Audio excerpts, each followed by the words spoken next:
இஸ்லாத்துல வந்து பக்கீர்னு ஒண்ணு இருக்கு, மிஸ்கின் ஒண்ணு இருக்கு. ஏழைகள் நீங்க உங்க ரெண்டு ஏழைன்னு வழங்கி வச்சிருப்பீங்க. பக்கீர் சாண்டா யாரும் ஏழை, மிஸ்கின் யாரும் ஏழை, அப்படிதான் வழங்கி வச்சிருக்கணும். ஆனா குர்ஆன்ல இருக்கு பாத்தீங்கன்னா அல்லாஹ் ஜக்காத்தை சொல்லும் பொழுது எப்படி சொல்லுவான்? ஜக்காத்துகளை லில் ஃபுகராயி, பக்கீர்களை கொடுங்கள், ஒரு மசாக்கின் மிஸ்கின்களை கொடுக்கணுமா. ரெண்டு ஏழைன்னா ரெண்டு வார்த்தை இருக்கு. பக்கீர்னாலும் ஏழை, மிஸ்கின்னாலும் ஏழைன்னு சொன்ன ரெண்டு வார்த்தையா சொல்லணும். அல்லாஹ் குர்ஆன்ல என்ன சொல்றான்? பக்கீர்களுக்கும் கொடுங்கள், மிஸ்கின்களுக்கும் கொடுங்கள் அப்படிங்கிறான். அப்ப நபிகள் நாயகம் ஸல்லல்லாஹு அலைஹி வஸல்லம் அவர்கள் இதை விளக்குறாங்க. மிஸ்கின்னா யார் தெரியுமா உனக்கு? பக்கீர் வேற மிஸ்கின் வேற. நல்லா புரிஞ்சுக்க. மிஸ்கினா இருக்கிறது நல்லது, கௌரவமான விஷயம். பக்கீரா இருக்கிறது கேவலமான விஷயம். மிஸ்கின் என்றால் யாரு? ஒருவேளை சோத்துக்கு வழி இல்லைன்னு வெளியே வர்றான அவன் அல்ல மிஸ்கின். ஒரு பேச்சமலை இல்லைன்னு கையேந்தி போடுறான அவன் அல்ல மிஸ்கின். மிஸ்கின் என்றால் யாரு என்றால் வலாக்கின்னல் மிஸ்கின் அல்லது லைஸ லஹு கினன், அவங்கிட்ட தேவையான அளவுக்கு பொருளாதாரம் இருக்காது. ஆனா அவன் வெட்கப்படுவான். பல எசரும் நாச செய்யா, யார்த்தையும் கேட்க மாட்டான். பல எசரும் நாச இல்ஹாபா, யார்த்தையும் கெஞ்ச மாட்டான். இப்படி நடக்கிறானே இவன் தான் மிஸ்கீனு. இந்த மாதிரியான ஆட்களை அறிந்து நீங்களா கொண்டு என்ன செய்யுங்க, கொடுங்க. இந்த மாதிரி மிஸ்கீன யாசகம் தான் கேட்கக்கூடாது. நம்மளை தேடி வந்தா வாங்கிக்கலாமா, நல்லா வாங்கிக்கலாம். அது பயன் இல்லையா? நம்ம யார்கிட்ட கேட்கக்கூடாது, அது யாசகம் கிடையாது. நம்ம போய் முறையிட்டு ஒரு தாங்க 5 ரூபா 10 ரூபா தாங்க சாப்பிட்டு 3 நாள் ஆச்சுன்னு சொல்லி கேட்கிறவன் இந்த விளையாட்டு கூடாது என்பதுதான் இதனுடைய பொருள். இது புகாரில் 1476வது ஹதீஸாக இருக்கிறது. முஸ்லிம்ல 1722வது ஹதீஸாக இருக்கிறது. இதுல தந்தா வாங்கிக்கிறாங்க, ரொம்ப முக்கியமா விளங்கிக்கிறேன். ஒரு கட்டத்திலையும் கையேந்த கூடாதுன்னு வச்சுக்கிறீங்க. ஆனா கை ஏந்தாமலேயே நீங்க சுயமரியாதை இருக்கும் பொழுது உங்களுடைய கஷ்டத்தை விளங்கி ஒருத்தர் வந்து உங்களுக்கு தர்றாரு, அதை மறுக்கக்கூடாது. அதை வந்து என்ன செஞ்சுக்கணும், அல்லாதான் வாங்கிக்கணும். நம்மள அவரை கேட்டோம், அதான் வருது, அதான் தரும்போது வாங்குவது என்பது அது வந்து அதுக்கு லிமிட்லாம் கிடையாது. அது இந்த 3 கேட்டகரியில் இருக்கணுங்கிற அளவுலாம் கிடையாது. எந்த மாதிரி நிலையில் நீங்க இருந்தாலும் கஷ்டப்படுறீங்கன்னு தெரிஞ்ச அவர் நினைச்சிட்டு நான் தர்றாரா, பேசாம செய்யுங்க, பிறனா வந்துருச்சு இந்த சட்டை வச்சுக்கிறீங்கிறாரு. அதெல்லாம் வேணாம், அது தேவையில்லை, தேவைதான் வாங்கிட்டு போ. இது எப்படி கேட்டா ஒரு சம்பவமே இருக்குது. உமர் ரலியல்லாஹு அன்ஹு அவர்கள் என்ன செய்யறாங்கன்னா ரசூல் ஸல்லல்லாஹு அலைஹி வஸல்லம் கூப்பிடுவாங்க. கூப்பிட்டு பைத்துல் மால்ல இருந்து கூப்பிட்டு இந்தா வச்சுக்க அவங்க கொடுப்பாங்க. பைத்துல் மால் எல்லாத்துக்கும் கொடுக்குற மாதிரி உமர் ரலியல்லாஹு அன்ஹு அவர்களுக்கும் ரசூல் ஸல்லல்லாஹு அலைஹி வஸல்லம் அவர்கள் அந்த பொது நிதியில இருந்து என்ன செய்வாங்க, அன்பளிப்பை கொடுப்பாங்க.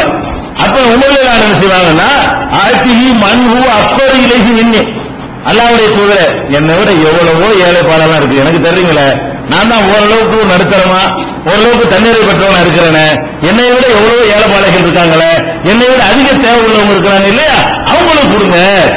அது உண்மை. இவர் வந்து ரொம்ப சோத்துக்கு சேர்த்தவர் கிடையாது. எந்த அளவுக்குன்னா நல்லா வியாபாரம் பண்ணிட்டு இருந்தவர். முறை வச்சு கூட நினைச்சுவாங்க. ஒரு நாள் இவர் போய் கல்வி கேட்பாரு, இவரு நம்ம கூட்டு சேர்ந்துக்கிட்டு ஒருத்தர் என்ன செய்வாரு, தொழிலுக்கு போயிடுவாரு, ஒருத்தர் ரசூலுல்லாஹ்ட்ட வந்துருவாரு. அடுத்த நாளைக்கு அவரு ரசூலுல்லாஹ்ட்ட வந்துருவாரு, இவர் தொழிலுக்கு போயிடுவாரு. அந்த மாதிரி ஊரில் ஆனவர் இருந்தாங்க. 15 நாள் தொழில் பண்ணக்கூடியவராகவும் 15 நாள் மார்க்கத்தை கற்றுக்கொள்ளக்கூடியவராக இருந்தாங்க. அந்த 15 நாள் சம்பாத்தியமே அவங்களுக்கு போதுமானதா இருந்தது. அப்ப அந்த மாதிரியான ஒரு அளவுக்கு தன்னிறைவு பெற்று எனக்கு ஒரு வேலை வாய்ப்பா இருக்கிறதுனால எனக்கு வேணாம், என்னையோட கீழே உள்ளவங்களுக்கு கொடுங்க அப்படின்னு சொல்றாரு. அப்ப ரசூல் ஸல்லல்லாஹு அலைஹி சொல்றாங்க குது வாங்கிட்டாம, அவர் வேணாங்கிறாரு, என்னையோட ஏழைக்கு கொடுங்கிறாரு. அப்ப ரசூல் ஸல்லல்லாஹு அலைஹி சொல்றாங்க குது வாங்கிக்கையில ஏன் அப்படி வாங்கிக்கிறாங்க, இதா ஜாக மின் ஹாதல் மாலி செய்யும், இந்த பொருளாதாரம் உன்னை தேடி வந்தா, நீ நான் கேட்ட என்ன முறையிட்டியா, கையா ஏந்த நான் கொடுத்துறேன், நீ என்ன கேட்கறதானே, உன்னை தேடி இந்த செல்வம் வறுமையானால் அந்த கையில முஸ்லிமின் வலா சாயிலின், நீ கேட்காத நிலையில தருவாங்களான்னு ஒரு ரூட்டு போட்டு வேற மாதிரி கேட்கறது இருக்குல்ல, கேட்கற 2 வகை இருக்கு. வாயினால் கேட்கற ஒண்ணு இருக்கு, இன்னொன்னு வந்து பாவம் கேட்கறது, வாயத்திலிருந்து கேட்டவரை கேட்கறது. அதை பார்க்கும்போது என்ன செய்யணும், நம்மளை பரிதாபப்படணும். வேணும்னு ஒரு ஆள்கிட்ட போகும்போது இவங்க நல்லா தர்றாருன்னு சொல்லிக்கிறாங்க, சட்டையை கிழிச்சிட்டு போனா என்ன செய்வாரு, கூட தருவாரு, பாக்கெட் கிழிச்சு விட்டுக்கிறோம், அதை இல்லைக்கு மட்டமான சட்டையை போட்டு போவோம், இப்படி எல்லாம் இதெல்லாம் கேட்கறது. அதை எதிர்பார்க்காத நிலையில் இந்த மாதிரி நம்ம நடவடிக்கைகள் மூலமா நேரடியாக கேட்காம அது கேட்கறத வேற மாதிரி மறைமுகமாக கேட்காத ஒரு நிலையில உனக்கு அந்த செல்வம் உனக்கு வறுமையானால் நீ என்ன அதை எடுத்து அதை வாங்கிக்க, அது ஒன்றும் தப்பு கிடையாது. நீ நடுத்தர வர்க்கமா இருந்தாலும் உனக்கு வசதி இருந்தாலும் உன்னை விட ஏழைகள் இருந்தாலும் உனக்குன்னு தந்தாங்க சொன்ன நல்லா வாங்கிக்க. ஓ மாலா எது அப்படி வரவில்லையோ பல கத்தவியோகனஸ்தக அதுக்கு பின்னாடி உன் நப்ச ஓடக்கூடாது, எனக்கு தெரியாது, கேட்டையும் கேட்கக்கூடாதப்பான்னு சொல்லி உமர் ரலியல்லாஹு அன்ஹு அவர்களுக்கு ரசூல் ஸல்லல்லாஹு அலைஹி வஸல்லம் சொன்னதாக உமர் ரலியல்லாஹு அன்ஹு அவர்கள் நமக்கு இந்த செய்தியை சொல்லி காட்டுறாங்க. இது புகாரியில 1473வது ஹதீஸாக இடம்பெற்றிருக்கிறது. அப்ப நமக்கு கேட்கக்கூடாது என்றதுனால இருக்கக்கூடாது, தந்தா வாங்கக்கூடாதுன்னு புரிஞ்சுக்க கூடாது. கேட்கத்தான் கூடாது, முறையிடத்தான் கூடாதே தவிர அவர்களா அறிந்த யுத்தத்தோட கண்ணியத்தோட இருக்கும் பொழுது அவர்களா அறிந்து நமக்கு தந்தால் அது வாங்கிக் கொள்வதில் தப்பு கிடையாது. அது அடுத்த ஆளுக்கு கொடுங்கன்னு சொல்ல வேண்டிய தேவையும் கிடையாது, வாங்கிக்கலாம் தாராளமா.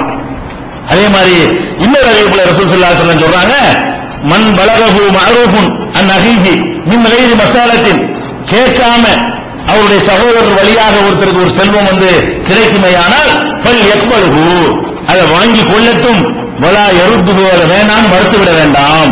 தந்துட்டாங்கன்னா நினைக்கிறேன் நீங்க வாங்கிக்கிறீங்க, அதை மறுக்க வாங்குங்கன்னு மட்டும் சொல்லல, மறுக்கவும் செய்யாதீங்க.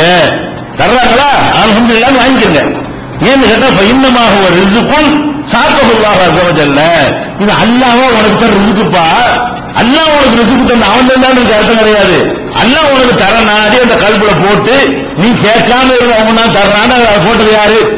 நீ கேட்டு தந்தா ஒரு கணக்கு, நீ கேட்காம இருந்து உனக்கு தரணும்னு மனசுல போட்டு அவன் உனக்கு தெரிந்து தந்தான்னு சொன்னா அல்லாஹ் உனக்கு தரலாம். அதனால அல்லாஹ் தந்த ரிஸ்கு அவன் தந்தது கிடையாது, நீ பாட்டு வாங்கிக்க என்று சொன்னதாக முஸ்லிம் அஹ்மதுல 17257வது ஹதீஸ்ல இடம்பெற்றிருக்கிறது. அதே மாதிரி ஒன்னே ஒன்று இருக்கு, ஒரு அளவுக்கு ரொம்பவே நமக்கு இது சின்ன விஷயம், இதை விட நல்லா இருக்கிறோம், தேவையே இல்லை, இது வேணா வேஸ்டாதான் கிடக்கும். நம்மள்ட்ட 10 சட்டை இருக்குது, ஒருத்தர் ஒன்னா தர்றாரு, இதை வச்சு இருக்கிற 10 பராமரிக்க இல்லை, இவனே நமக்கு தர்றாரு அப்படிங்கிற மாதிரி இருந்தால் வேஸ்டா போயிடும். அப்படின்ற மாதிரி இருந்தால் அப்ப என்ன செய்யணும்னு சொன்னா அதை விட தேவையான அதுக்கு நீங்க ரெக்கமெண்ட் பண்ணலாமா, இந்த அவர் பார்க்க கஷ்டப்படுறாரு, என்னை விட அவர் மோசமா இருக்காரு, எனக்கு நல்லா பறக்கத்தா இருக்குங்க அப்படி சொல்றது மார்க்கெட்டிங் இருக்கு, அனுமதி இருக்குது. ரசூல் ஸல்லல்லாஹு அலைஹி வஸல்லம் சொல்றாங்க, மன் உரிலஹு ஷைஉன் மின் ஹாதர் ரிஸ்கி மின் கைரி மஸாலத்தின், கேள்வி ஆசையை கேட்காமல் இந்த செல்வம் ஏதாவது ஒருத்தருக்கு கொடுக்கப்படுமையானால் அதை அவருடைய ரிஸ்கில் அவர் சேர்த்துக்கிறட்டும், அவர் வச்சுக்கிறட்டும் சொல்லிட்டு இன்கான அன்பு கனியன், இதை விட்டு தேவையற்றவராக அவர் இருந்தால், இது தேவையே இல்லை, கொடுக்கிற பொருள் இருக்குல்ல அது தேவையற்றதா இருக்கிறது. அப்ப சட்டம்னா ஒரு சட்டம் ஒரு மனுஷனுக்கு தேவைன்னு இருக்கும், அதுக்கு மேல வச்சு அவனுக்கு கஷ்டமாயிரும், பராமரிக்க முடியாது. அது மாதிரி ஒவ்வொன்றும் ஒரு அளவு இருக்கிறது. அப்படி இருக்குமையானால் இவரை விட யார் அதுக்கு தேவை உள்ளவங்களா இருக்கிறாங்களோ அந்த மாதிரி ஆளுக்கு அப்படி டைவர்ட் பண்ணி விட்டுருங்க.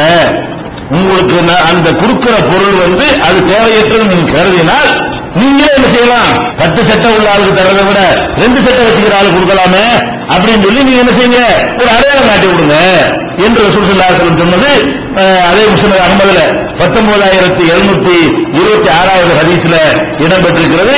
இந்த மாதிரி இந்த யாசகம் கேட்கிற விஷயத்துல ரொம்ப கூடுதல் கவனத்தோடவும் கூடுதல் எச்சரிக்கையோடவும், இது ஒரு பயங்கரமான பாவம், நரகத்தில் கொண்டு தள்ளிடும், இந்த மாதிரி வேலையை நம்ம செய்யவே கூடாது என்கிற ஒரு எச்சரிக்கை உணர்வோடு நம்ம இருந்தால் இந்த பொருளாதார சம்பந்தப்பட்ட இந்த பின்னாடி சொல்லக்கூடிய சட்டங்கள் எல்லாம் அப்படியே நம்மகிட்ட எதிரொலிக்கும்.